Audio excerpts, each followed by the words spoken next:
was the winter term of my third year at Mount Royal University.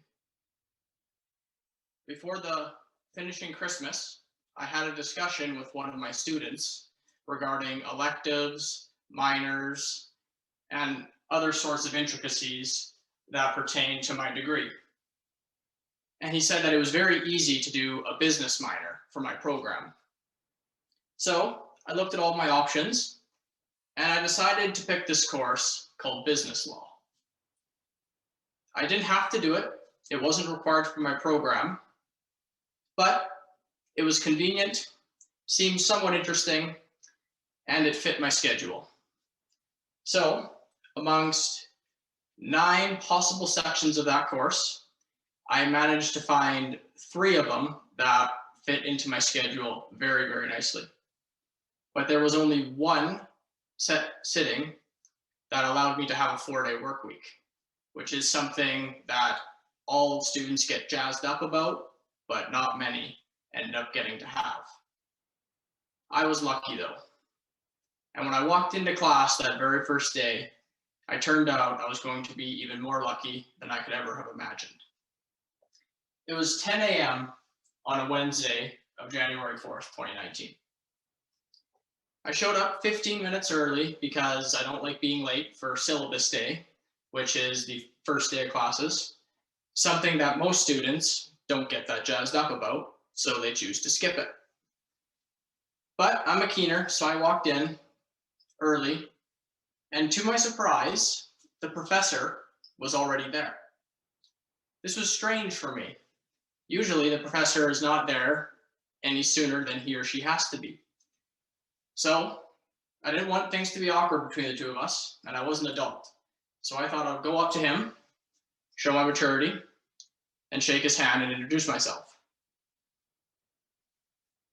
He did the same back, and he said his name was Tracy. No other pleasantries were exchanged that morning. As time went on in the course, it was just your everyday course. I went in, had 2 80-minute sections, and went on with the rest of my week. About midterms came up, and I was having some questions that I needed answering from my prof in business law. So I went to Tracy for office hours, an hour before class began, which so conveniently happened to be in the classroom that the class was already being held in.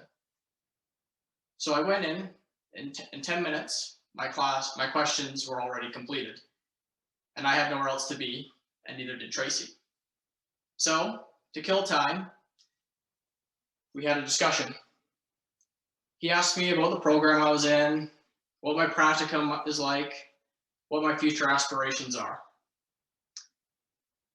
We mainly talked about me, but it wasn't because I'm narcissistic or anything. It was mainly because he was just genuinely interested. And then I went on a huge rant about all of the weight that was on me in the current moment and how I was in my most stressful semester and I needed to do X, Y, and Z in order to be successful. And then he asked me, Carson, what is it that you truly want? This was a question that I was never asked before. And it turned out to be just the beginning of an ongoing monthly conversation that I would have with this guy after the semester ended. So fast forward to the summer that year, I reached out to him again, and I wanted to tell him about my new aspirations to pursue a legal education, apply to law school. We met at a coffee shop downtown. Could you imagine seeing each other face to face pre-COVID? We went and had a conversation, and I told him that I decided that after taking his class and learning more about him, I wanted to become a lawyer. He sensed doubt in my voice, but he listened, he didn't judge, and he was very supportive. As the conversation went on, it was about to close, and Tracy gave me a brief history on Aristotle's categories of friendship. He said, Carson, there are 3 kinds of friends in the world. The first kind of friend is the friend of utility. This kind of friend is someone you work with because they're a means to an end. They provide you a service, you provide them a service. Nothing more is said. Then there are friends of pleasure. Friends who you spend time with because you enjoy their company, like the boys I play intramural hockey with, or the friends I go to the movies with.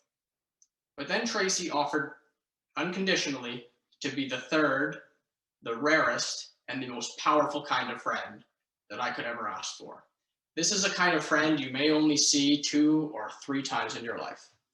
He said, Carson, I will be a friend of the good.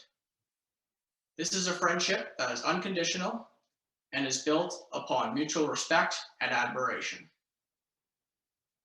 Blown away, humbled, and honestly astonished that he was giving me such mentorship and guidance for me going forward, he took me under his wing, and ever since then, we've always been talking to each other.